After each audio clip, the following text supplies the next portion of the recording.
everybody, welcome to this edition of ERS Highlights.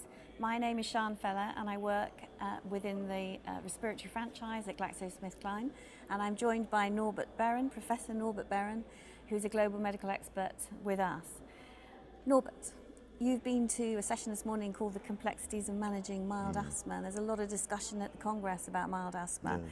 I mean, why are we talking about it so much? What's your take on it? Well, it's interesting because in recent years we've talked a lot about severe asthma, mainly because of the advent of new biological treatments for that severe spectrum of disease.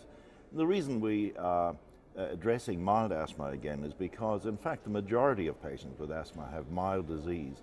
And there's very good evidence that these patients still have very significant risks of poor outcomes, and they're not well managed in the community. So I think we do have to address some of the basic principles of management in this group of patients.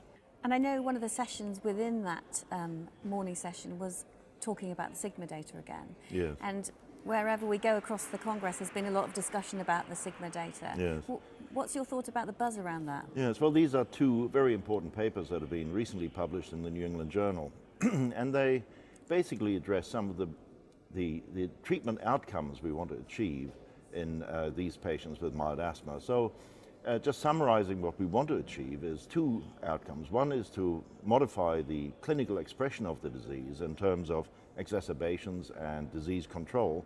And the second is to modify the underlying pathobiology of the disease. So these two studies address exacerbations and asthma control. And what they showed was that using as needed ICS LABA in patients with mild asthma achieves a similar reduction in exacerbations to using maintenance regular inhaled steroids. But in terms of the comparison on asthma control, there's a significant difference in outcomes with the as needed budesonide formoterol achieving less well-controlled asthma than regular maintenance treatment. So, but there's no information at all about the underlying pathobiology. And of course, for years now, we've been emphasizing the importance of inflammation and remodeling.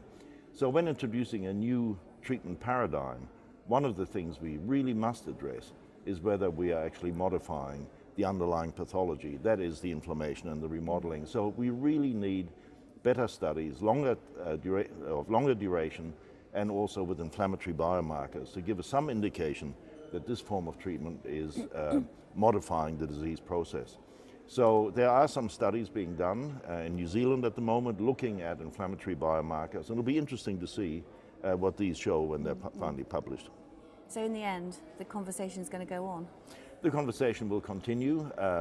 It's important that it does, because this is, in fact, a very important group of patients, very large numbers of them around the world, and studies have shown there is actually a risk of mortality in these patients. So we really need to address some of these gaps in management that we identified in this group of patients.